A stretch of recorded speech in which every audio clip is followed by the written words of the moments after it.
Jessica, Mark, Chloe. Seeing their names lined up neatly on my new team roster felt like a lightning strike to the past. My past. The one filled with whispered insults that sliced deeper than any knife, painful shoves against lockers, and the kind of soul-crushing public humiliation that burns itself into your memory forever. 15 years I'd spent trying to bury those ghosts, building a life brick by painful brick, a life they couldn't touch, couldn't tarnish. I thought I had escaped. No. Now fate hadn't just put us in the same city or even the same company, it had put me in the corner office. Their corner office, effectively.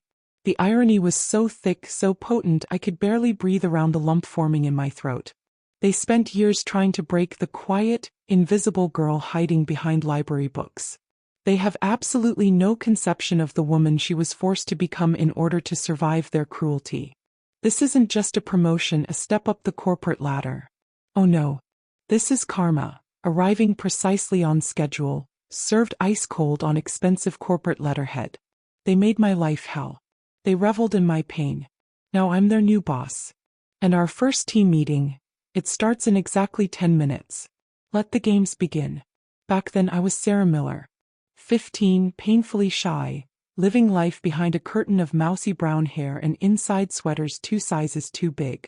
As a young woman just starting to figure out who I was, high school felt less like preparation for the future and more like a daily gauntlet of social survival. My sanctuary was the school library, a hushed world filled with the comforting, dusty scent of old paper and the silent companionship of characters far kinder than my actual peers. I felt safe there, unseen. Invisible. And most days, invisible was exactly what I wanted to be. My home life was normal, stable. My parents were loving, encouraging my academic efforts, praising my straight A's. But they seemed completely oblivious to the low-level terror that simmered beneath the surface of my school days. How could I articulate the constant buzz of anxiety that started the moment I stepped onto the bus each morning? How could I describe the sickening clench in my stomach when certain voices echoed down the tiled hallways? Sounded pathetic even to me. Overdramatic. So I kept it locked inside, pretending the snide remarks and calculated exclusions didn't carve little pieces out of me. It wasn't that I was hated by everyone. I was just peripheral, easily ignored, easily forgotten, and, as I learned, easily targeted. I had a tiny constellation of equally quiet friends, fellow travelers on the outskirts of the social universe, members of the AV club or the perpetually underfunded school newspaper. We kept to ourselves, content in our niche, asking only to be left in peace. But peace is a fragile thing in the jungle of high school. Some people, the ones who thrive on perceived power, can't stand to see others existing quietly. They see difference, quietness as weakness. And weakness to them is an invitation. That fragile shield of invisibility I clung to, it was about to be ripped away. It really began with Jessica Reynolds. She was the sun around which her particular toxic solar system revolved. Effortlessly popular, stereotypically blonde and pretty, armed with a razor-sharp tongue she used with surgical precision. She moved through the halls with an air of absolute ownership, always flanked by her loyal shadows, Mark Johnson and Chloe Chin. Mark was the muscle, the classic jock archetype. Tall, broad, not burdened by excessive intellect, but always ready with a menacing glare, a quick shove or a booming, jeering laugh whenever Jessica gave the signal. His devotion seemed less about genuine friendship and more about soaking up the social status that radiated from her. He enjoyed the power by proxy. Chloe was different. She was the whisper network, the collector of secrets. Slimy, with eyes that constantly scanned, absorbing gossip like a sponge.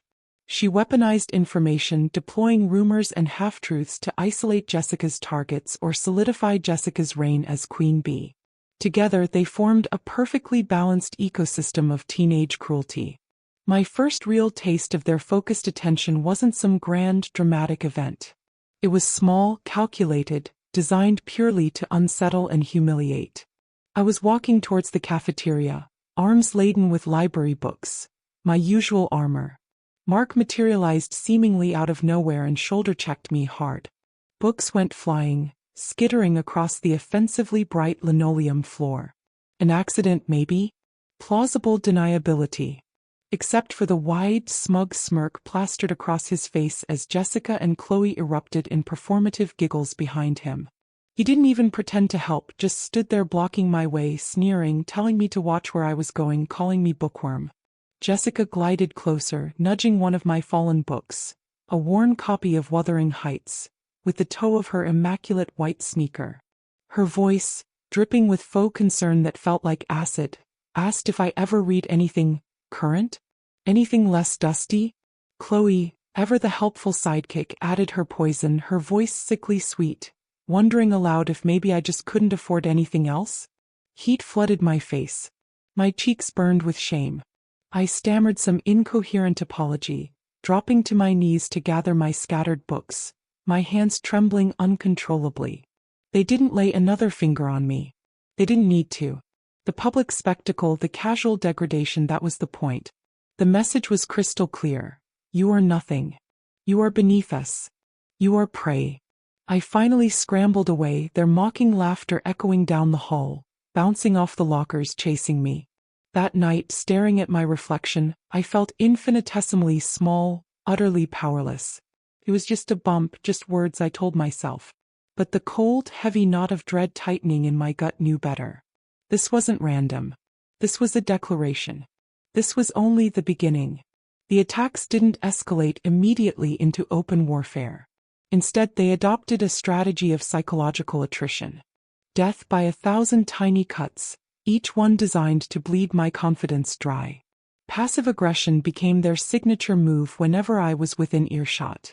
English class, normally a space where I felt competent, became fraught with tension. If I dared raise my hand, Jessica would let out an exaggerated, long-suffering sigh. If the teacher praised my answer, I'd hear her stage whisper just loud enough for me and those nearby. Teacher's pet. Mark and Chloe would provide the backing track of snickers. It worked. My voice started to shake when I spoke in class. I began to censor myself, swallow my answers. Navigating the hallways turned into a strategic nightmare. Sometimes they'd simply stand shoulder to shoulder, blocking my path, forcing me into an awkward, fumbling detour. Other times, Mark would fall into step behind me, mimicking my slightly hunched posture, my hurried walk, drawing cruel laughter from their entourage. Chloe specialized in the verbal drive-by. A hissed comment as she brushed past. Nice shoes. Did you find them in the lost and found? Or maybe, still haven't discovered the miracle of concealer, huh? Leaving me stinging, flustered, unable to respond before she disappeared into the crowd. Then the digital attacks began. Anonymous school gossip blogs and forums suddenly featured awkwardly angled photos of me, clearly snapped without my knowledge. They were always accompanied by captions mocking my clothes, my quietness, my very existence. Maybe I couldn't prove definitively it was them, but the venom felt familiar. The specific style of cruelty, the way it targeted my deepest insecurities, it had Chloe's fingerprints all over it. She knew where to aim to inflict maximum damage. One miserable afternoon, I arrived at my locker to find the word loser scrawled across the dull metal door in thick black permanent marker. It wasn't creative, but its public placement was devastating. Pure humiliation. I spent my entire lunch break frantically scrubbing at it with flimsy cleaning wipes, tears of frustration blurring my vision, praying the bell wouldn't ring before I could erase the evidence of my social failure. The kindly old janitor eventually helped me, using some industrial-strength solvent, his expression a mixture of pity and resignation. He didn't ask questions. Maybe he'd seen it all before. Or maybe he knew outing them would only make it worse for me. I did try seeking help once. I gathered my courage and spoke to Mrs. Davison, the overworked guidance counselor. She listened with practiced sympathy, nodding in all the right places. But without concrete proof, screenshots clearly attributable to them, eyewitnesses willing to speak up against the popular clique, her hands were tied. She offered platitudes about ignoring bullies, about developing resilience, about how high school doesn't last forever. It felt profoundly unhelpful, like being told to simply endure the pain. Hopelessness began to set in. My small circle of friends offered comfort, sticking close when they could manage it. But they weren't immune. They became targets by association. There was an unspoken tension, a fear that rippled through our small group. Challenging Jessica, Mark, and Chloe felt like suicide. They wielded too much social capital. Provoking them seemed guaranteed to invite an avalanche of misery. So I retreated, further and further into my shell. I memorized their schedules, plotting elaborate alternative routes between classes. I scarfed down my lunch in a deserted corner of the library annex. I mastered the art of avoiding eye contact, staring intently at my feet or the patterns on the floor tiles. The fear wasn't a constant scream anymore, but it was always there, a low, persistent hum beneath the surface of my days. A growing certainty that they wouldn't be content with these lesser torments indefinitely pulsed within me. Something bigger, something uglier felt inevitable. I was just waiting for the other shoe to drop. The breaking point arrived halfway through junior year.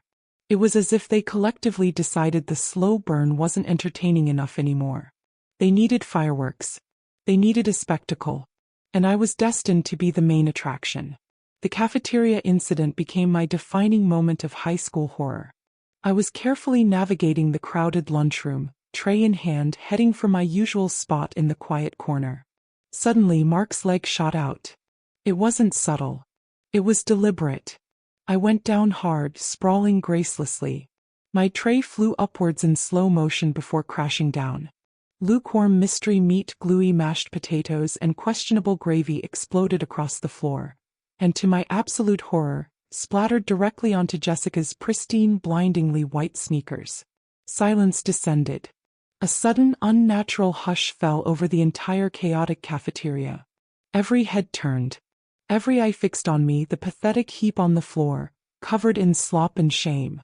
Jessica looked down at her sullied shoe, her face contorting from momentary surprise into a mask of theatrical rage. "You clumsy freak," she shrieked, her voice echoing in the sudden quiet. "Look what you did. These sneakers are brand new." Mark grabbed my arm, hauling me roughly to my feet, his fingers digging painfully into my bicep. "Yeah, look what you did, loser," he snarled, his face inches from mine. And then there was Chloe, phone already out, snapping pictures with predatory glee. "Oh, this is absolutely priceless," she narrated loudly for effect. "Total klutz meltdown. Big fail." Laughter erupted then, waves of it washing over me from all directions. Pointing fingers. Cruel whispers.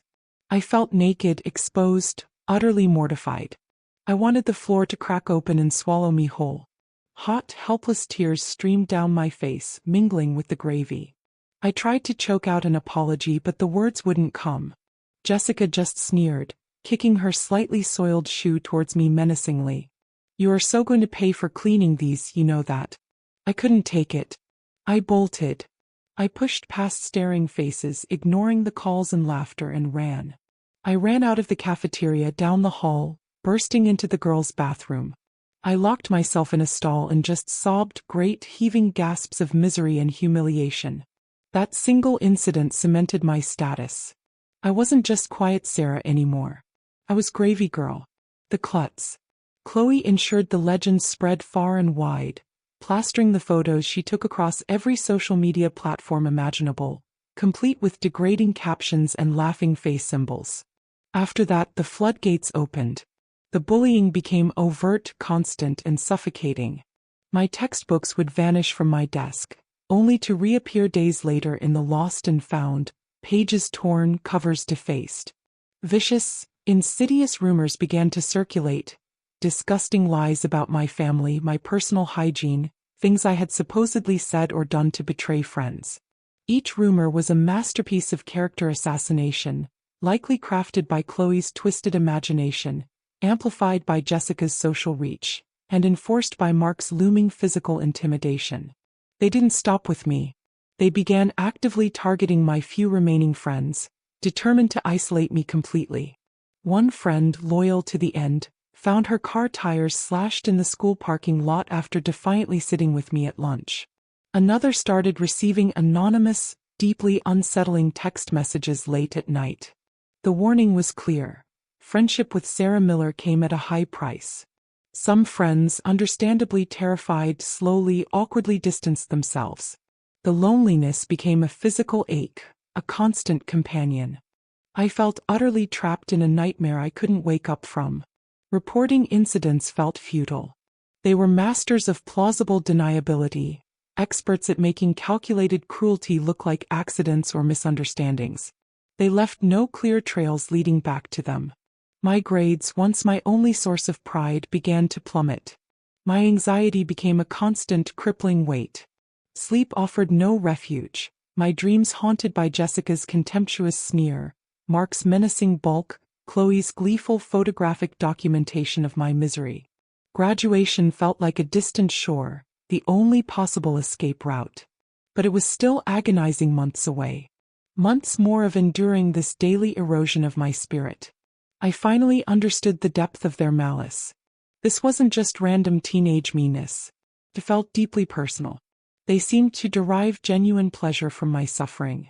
And the most terrifying part? I had absolutely no power to stop it. The imbalance was absolute.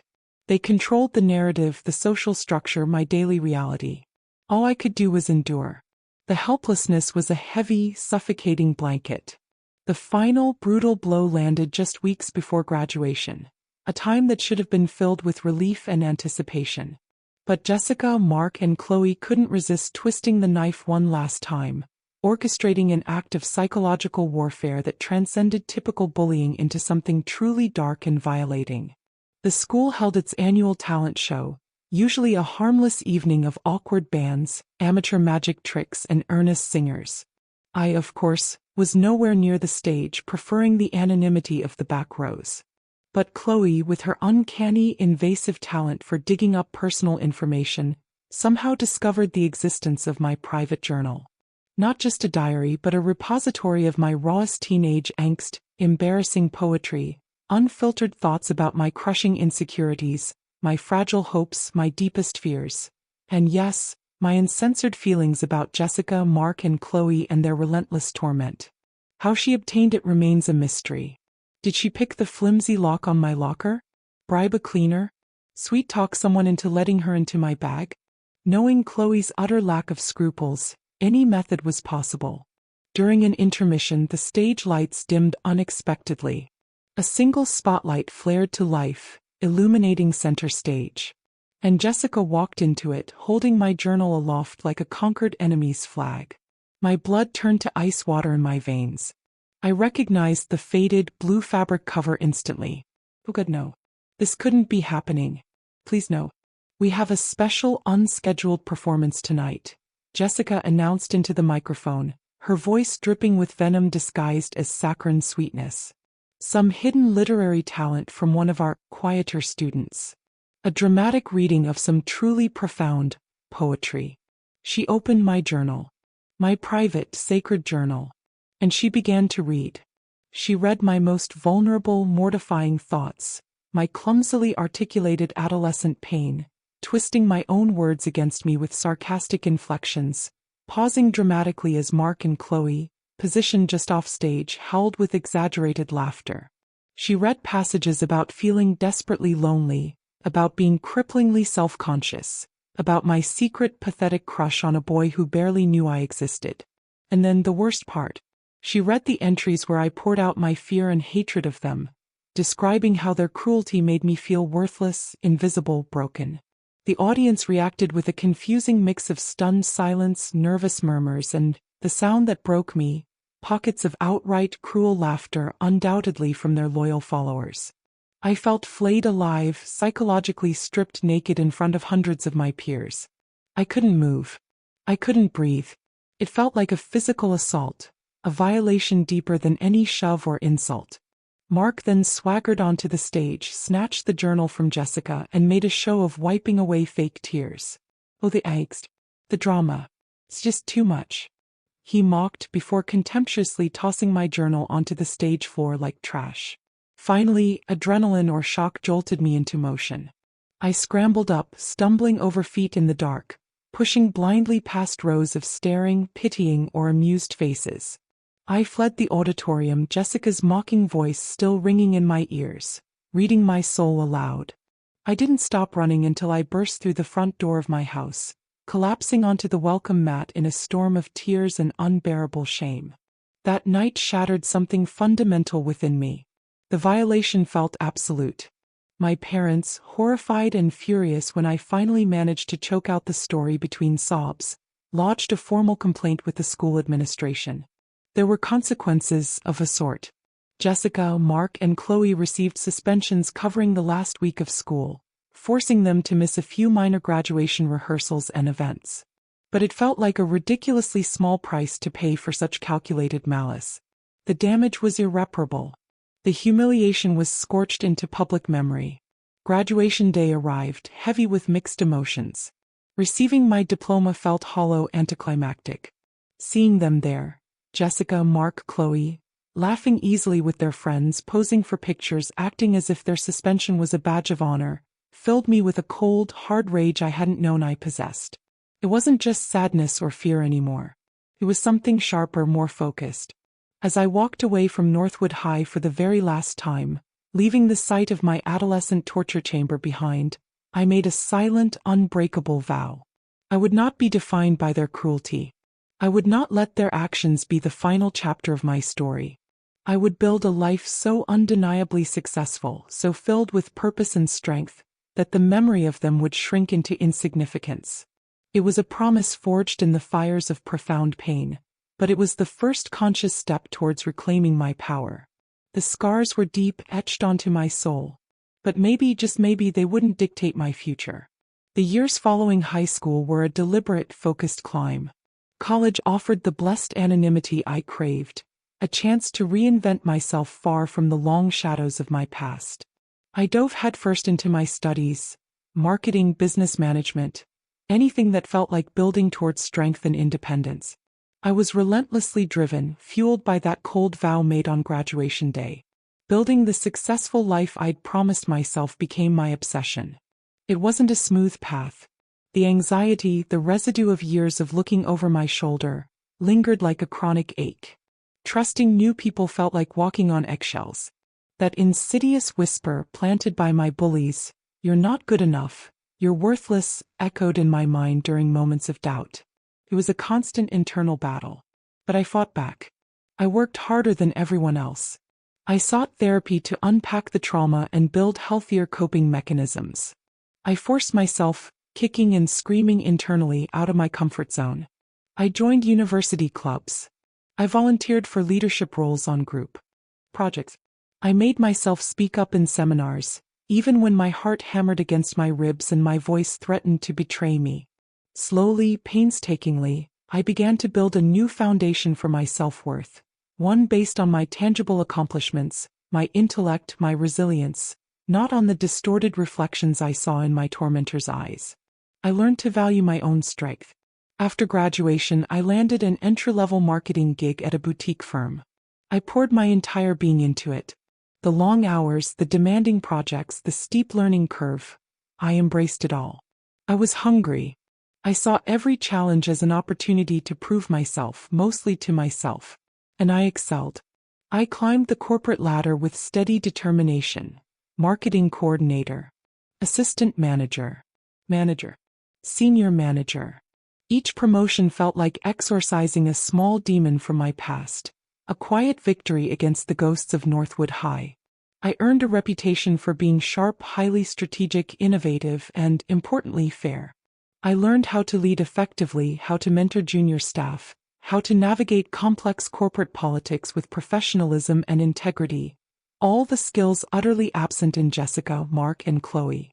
A decade evaporated in a whirlwind of hard work, continuous learning, personal growth, and gradual healing. I established myself in a vibrant new city, built a strong network of genuine, supportive friends, and could finally look in the mirror and feel proud. Genuinely proud of the woman I had become.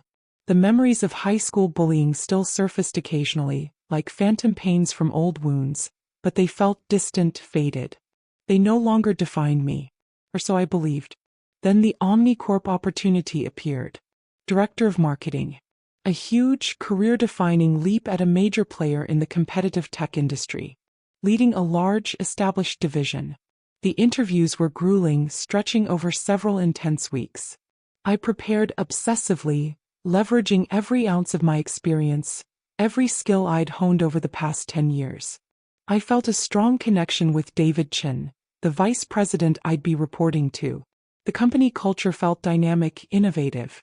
Felt like the right place, the right time. The final step before the official offer was a courtesy review of the team I would potentially inherit. HR sent over the internal directory access. As I casually scrolled through the profiles, reading names and titles, my heart suddenly seized. My breath hitched. 3 names leaped off the screen, hitting me with the force of a physical blow, instantly transporting me back to those linoleum hallways. Jessica Reynolds, listed as Senior Marketing Specialist. Mark Johnson, Project Coordinator. Chloe Chen, Communications Assistant. Oh, it wasn't possible. Not all 3 of them. Not here. Not in this department. Not under me. I frantically double-checked, my hands starting to shake. Triple-checked. The corporate headshots accompanying the names confirmed my horror. Older, yes. Lines etched around their eyes, different hairstyles, the bloom of youth replaced by the weary patina of mid-career professionals. But it was undeniably them. The cruel queen bee, the thuggish enforcer, the venomous gossipmonger. All currently employed at Omnicorp. All potentially my direct reports. My mind spun into overdrive. Was this some kind of extraordinarily cruel cosmic joke? A perverse test from the universe? My first, overwhelming instinct was pure panic. Run. Withdraw the application. Disappear. The old, familiar fear surged, potent and nauseating, tasting like bile in the back of my throat. But then, something else ignited deep within me. That cold, hard knot of rage I'd buried on graduation day, the one forged in the fires of the talent show Humiliation, flickered back to life. It wasn't hot rage anymore. It was colder, sharper, steelier. They had tormented me without mercy. They had tried to extinguish my spirit. They had made my formative years a landscape of fear and shame. And now, after all this time, fate, destiny, karma, whatever label you put on it, had just handed me the ultimate, most unexpected reversal of fortune. I took a long, slow breath, deliberately calming the tremor in my hands. I closed the personnel file. I picked up my phone and dialed the VP's direct line. "Yes, David," I said, my voice miraculously steady, betraying none of the hurricane swirling inside me. "After careful consideration of the offer and the team structure, I am absolutely thrilled to formally accept the director position. I genuinely look forward to meeting my new team and getting started." The game, it seemed, wasn't over. It was just entering a new, far more interesting phase. And this time I wasn't the pawn. I was the one setting the board. My first official day as director of marketing at Omnicorp felt like walking through a dream, or maybe a meticulously planned revenge fantasy. As I navigated the sleek, glass-walled corridors of the office, a strange cocktail of nervous excitement and icy resolve pulsed through me. David, the VP, gave me a genuinely warm welcome, introduced me to a few other department heads, showed me to my ridiculously large corner office, the one with the imposing mahogany desk and the panoramic city view, and then left me to acclimate. Shortly after, the calendar notification popped up. Team meeting, introduction to new director, 11 a.m. conference room B. My heart began to pound a heavy rhythm against my ribs. This was it. The moment of revelation. Showtime. I spent the next hour immersing myself in recent project reports, analyzing campaign data, familiarizing myself with the current workflow, slipping into my professional armor. Inside, however, my 15-year-old self was pacing frantically, whispering warnings. At precisely 10:58 a.m., I smoothed the lapels of my tailored blazer, took one final deep, fortifying breath, the kind you take before diving into freezing water, and walked with measured steps towards conference room B. As I pushed open the heavy glass door, the low hum of conversation abruptly ceased. A dozen pairs of eyes swiveled towards me, and there they were, sitting together almost predictably. Jessica, Mark, Chloe. Jessica looked expensive. Polished suit, flawless makeup, hair perfectly coiffed. But a brittle hardness had settled around her eyes, replacing the youthful arrogance with something colder. Mark had shed some hair but gained considerable weight around the middle, He looked less like a high school jock and more like a tightly wound middle manager squeezed uncomfortably into his clothes. Chloe. Chloe was instantly recognizable. The same darting, assessing eyes, though now they held a veneer of corporate ambition layered over the familiar gleam of petty malice. Witnessing their reactions was almost worth the decade and a half of buried trauma. Jessica's practiced, bright corporate smile froze mid-curve, then completely evaporated, her eyes widening in stark disbelief. Her lipsticked mouth formed a perfect O of shock. Mark's jaw literally dropped, slackening his entire face, and a visible wave of pallor washed over his features beneath his fading tan. He looked like he'd seen a ghost. Chloe blinked rapidly, her mouth opening and closing silently, like a fish suddenly stranded on dry land. For one exquisite, suspended moment, they were utterly, completely speechless. Stunned into statues. I swept my gaze across the room, offering a warm, confident, professional smile to the entire group. "Good morning, everyone," I began, my voice clear and steady. "I'm Sarah Miller, your new Director of Marketing. I'm genuinely excited to be joining the Omnicorp team and leading this talented division." I moved around the large conference table, shaking hands, making brief, personable introductions with each team member. When I reached the toxic trio, the air crackled with unspoken history. "Jessica," I said calmly, extending my hand. Her handshake was limp, hesitant, her eyes still wide with shock and something else. Fear? "I've reviewed your preliminary work on the Q3 campaign launch materials. Some interesting metrics there will need to discuss further." My tone was perfectly neutral, professionally courteous. "Mark," I continued, turning towards him. He actually flinched just slightly as I offered my hand. His palm was damp and clammy when he finally took it. "Project coordinator, correct? We'll definitely need to schedule some time to deep dive into workflow optimization and resource allocation." Finally, Chloe. Her gaze skittered away, refusing to meet mine directly. "Chloe. Communications assistant. I trust you understand how critical clear and timely internal communication is to departmental success?" Her nod was jerky, abrupt, a flush creeping up her neck. I took my designated seat at the head of the table, the symbolic weight of the position feeling both profoundly strange and deeply, satisfyingly right. "All right, team," I began, launching smoothly into my prepared remarks about my vision for the department, outlining initial expectations, discussing upcoming priority projects. I maintained an even, collaborative tone, making eye contact with everyone around the table. But I made sure, very deliberately, to periodically direct specific questions or points towards Jessica, Mark, and Chloe. Each time I uttered their name, I saw them physically tense, shoulders tightening, expressions straining. Jessica was the first to attempt a recovery, plastering on an overly bright, sickeningly familiar smile. "Oh, Sarah," she chirped, her voice pitched slightly too high. "Such a small world, isn't it? Who would have ever guessed we'd end up working together again after all these years? We should totally grab coffee and catch up properly." Her attempt at casual old friends camaraderie was laughably transparent, almost pathetic. I met her gaze with a cool, level stare. "Indeed, Jessica. It is certainly a professional environment now, and I expect all our interactions moving forward to reflect that understanding. Right now, however, our focus needs to be squarely on finalizing the Q4 strategic plan."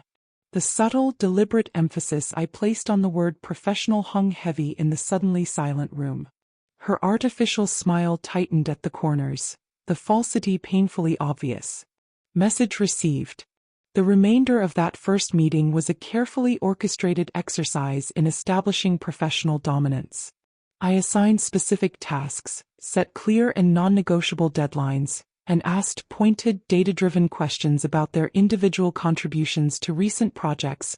Contributions I already knew from my preliminary review were decidedly mediocre, particularly in Jessica's and Mark's cases. I wasn't unfair. I wasn't overtly vindictive. I simply, calmly held them to the same high-performance standards I expected from every single member of my team. But I knew intrinsically, given their demonstrated history of arrogance and likely coasting, that simply being subjected to rigorous professional accountability would feel to them like a punishment. Mark, tasked with compiling a complex logistical plan for an imminent product launch, visibly paled, sweat beginning to bead on his upper lip. He looked completely overwhelmed. Chloe, assigned the responsibility of drafting several critical internal communications under extremely tight deadlines, began nervously, incessantly clicking the end of her pen. Jessica, put directly in charge of analyzing key competitor data I suspected she hadn't been diligently tracking, wore an expression that could curdle milk, though she valiantly attempted to mask it behind a strained mask of corporate diligence. As the meeting drew to a close, I allowed my gaze to linger on each of them for a beat longer than necessary. I operate with an open-door policy for constructive collaboration, I stated clearly, but let me be unequivocal. I expect tangible results and unwavering professionalism. Let's work together to make this department the undisputed best within Omnicorp. The subtext was crystal clear, echoing across the years. The past is not forgotten and the power dynamic has irrevocably shifted. They filed out of that conference room looking visibly shaken, their earlier shock replaced by a dawning, chilling realization. The flicker of fear I saw in their eyes? That right there was the beginning of a satisfaction so deep, so long denied, it felt almost holy. It wasn't about inflicting pain. It was about watching them finally comprehend that actions, even those committed long ago, have consequences. Karma delivered not with a bang but with a performance review. The weeks that unfolded after that initial meeting were a fascinating study in floundering desperation. Jessica, Mark, and Chloe seemed to exist in a perpetual state of low-grade, anxious confusion, struggling to adapt to the new world order where I held all the cards. Jessica, after her initial attempt at fake friendliness was rebuffed, tried subtler manipulation tactics. She'd casually drop by my office ostensibly to ask a quick work question, but always steering the conversation towards shared acquaintances or vague, sanitized recollections of high school, carefully omitting any mention of the relentless bullying. Naturally, I developed a standard, polite but impenetrable defense. Jessica, is this directly related to the competitor analysis? Because the deadline is approaching and I need that data finalized. Her frustration radiated off her in waves, her carefully constructed facade cracking under the pressure of simple, direct professionalism. Mark, clearly drowning in tasks that required a level of organization and meticulous attention to detail he simply didn't possess, retreated into sullen resentment. His work became increasingly sloppy. Deadlines were consistently missed or met with half-finished reports. During our mandatory one-on-one check-ins, I didn't raise my voice. I didn't need to. I calmly, methodically presented the documented evidence of his failures, referencing specific project requirements and company standards he wasn't meeting. Mark, this logistics plan is missing 3 key vendor confirmations we discussed last Tuesday, and it was due yesterday afternoon. This delay is now creating a bottleneck for the entire product launch timeline. How specifically do you intend to rectify this by end of day today? He would stammer out flimsy excuses, attempt to shift blame onto others, but the paper trail of his incompetence was irrefutable. He started actively avoiding my gaze in the hallways, hunching his shoulders as if trying to make himself smaller. Chloe, perhaps the shrewdest of the 3, initially tried the route of sycophantic flattery. She'd appear at my elbow with unwanted offers of coffee, lavish insincere compliments on my presentations or even my shoes, and agree with excessive nodding enthusiasm to every single statement I made in team meetings. It was embarrassingly transparent. While I maintained a polite professional demeanor, I refused to engage on that level. Her work, often rushed and lacking depth, was evaluated solely on its merits, or lack thereof. Chloe, thank you for getting this draft memo back so quickly, but it requires substantial revision before it can be circulated. The core messaging is muddled and I noted several significant grammatical errors. Please ensure it undergoes rigorous proofreading and is resubmitted by noon. Her ingratiating smile would invariably falter, replaced by a fleeting shadow of the old, bitter resentment before she scurried away. The true, undeniable climax of this slow-burn revenge arrived during a high-stakes quarterly marketing presentation to David, the VP, and several other senior executives. Jessica was presenting the overarching strategy for the next quarter, a project she had supposedly been leading for months.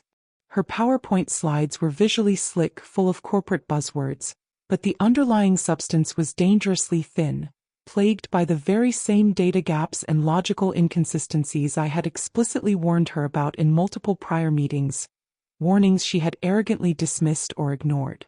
About halfway through her increasingly shaky presentation, David held up a hand, pausing her mid-sentence. "Jessica, I'm not seeing the concrete data here to substantiate these aggressive growth projections." He turned to me. "Sarah, what's your assessment?" Every eye in the boardroom swiveled towards me. This was the moment. I took a slow, centering breath. "Frankly, David," I began, addressing the VP directly but ensuring my voice carried clearly enough for Jessica, Mark, and Chloe, who were also present, to hear every syllable, "I must admit I share your reservations. I have previously flagged, in writing, the significant lack of verifiable supporting data in several critical sections of this proposed strategy. While the high-level conceptual framework shows some initial promise, the strategic foundation as presented requires considerable reinforcement and validation before we can, in good conscience, commit significant resources or move forward with confidence." Jessica's face bloomed a furious, mottled crimson. My critique was delivered calmly, professionally, entirely focused on the work itself, devoid of any personal attack or emotional inflection. But its impact was devastating. It professionally, methodically, and publicly dismantled her credibility in front of key decision-makers. And crucially, it was entirely factual, backed up by documented email chains where I had clearly outlined the exact issues weeks earlier. There was absolutely no defense she could offer. She mumbled something incoherent about needing to circle back, to gather more robust data points. The silence in the room was thick with her abject humiliation. I saw Chloe studiously examining her notepad, refusing to look at Jessica. That single meeting marked the definitive end of their resistance. Jessica's attempts at manipulation ceased entirely. Mark's sullen resentment devolved into outright avoidance. He seemed to shrink whenever I entered a room. Chloe became meticulously, almost fearfully, correct in her professional behavior, focusing solely on executing her assigned tasks adequately, if without any particular spark or initiative. The fallout was swift yet organic. Within 3 months of the disastrous presentation, Mark quietly submitted his resignation. The official reason given was pursuing alternative career opportunities, but everyone knew the truth. He was failing his performance improvement plan, unable or unwilling to meet the basic requirements of his role under scrutiny. He couldn't handle sustained accountability. His departure felt like shedding dead weight. Roughly 6 months after my arrival, Jessica was discreetly transferred to a different, significantly lower-profile department within Omnicorp, a lateral move on paper, but a clear demotion in terms of responsibility and visibility. This came after another major project under her leadership went off the rails, coupled with several documented complaints from junior team members about her unprofessional, borderline bullying behavior. Old habits, it seems, truly do die hard. My meticulous, objective documentation of her persistent performance issues and unprofessional conduct had undoubtedly paved the smooth path for her reassignment. It wasn't a direct firing initiated by me, but the outcome was the same. Her influence was neutralized. Chloe remained, visibly humbled, relentlessly quiet, performing her administrative duties with robotic efficiency. She kept her head down, avoided any unnecessary interaction, and never, ever made direct eye contact with me if she could possibly help it. The fear was still etched around her eyes, but now it was mingled with a grudging, resentful acknowledgement of the new reality. She knew exactly who held the power, and she knew deep down precisely why. The immediate aftermath felt surprisingly calm, peaceful even.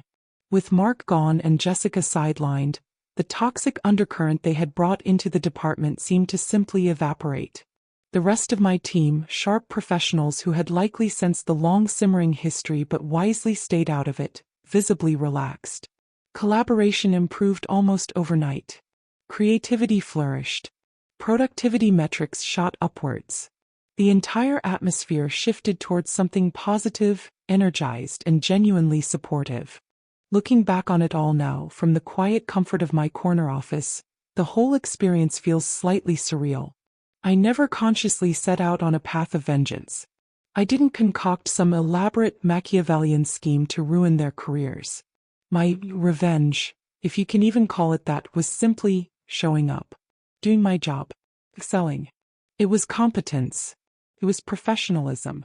It was holding them accountable to the exact same performance standards and behavioral expectations as everyone else. Standards that their ingrained arrogance, inherent laziness, or perhaps simply the rusty weight of their past entitlement, made it impossible for them to meet. My success, my position, my ability to lead with integrity and demand excellence became, by default, the instrument of their professional reckoning. And honestly, that quiet, organic outcome feels infinitely more validating, more deeply satisfying, than any screaming match or dramatic confrontation ever could have. There were moments, fleeting temptations, to use my power pettily, to inflict some small measure of the humiliation they heaped on me. But I resisted. Rising above, staying true to the professional I had become, felt like the ultimate victory. My life now is good. Uncomplicatedly, genuinely good. I thrive in my role at Omnicorp. I lead a team I respect, doing work I find challenging and rewarding. I'm valued by my colleagues, trusted by upper management. The ghosts of Northwood High no longer walk beside me. Seeing my former tormentors reduced not by my malice, but by their own inadequacies under the neutral light of professional expectation, it provided a profound, unexpected sense of closure. A quiet balancing of the scales. It taught me a powerful lesson. The most potent revenge isn't about sinking to your oppressor's level or mirroring their cruelty. It's about building a life so strong, so successful, so fundamentally yours, that you rise completely above their sphere of influence. It's about channeling the pain into fuel for your own growth, your own healing, your own ascent. Karma in my story wasn't some mystical force hurling thunderbolts. It was the slow, inevitable gravitational pull of consequences finally catching up. It was the logical outcome of their past actions intersecting with my hard-won present success. And there's a deep, quiet, unshakable satisfaction in knowing that I didn't just survive what they tried to do to me all those years ago. I prevailed. I flourished. Now I'm finally truly at peace. Yes, I'm the boss.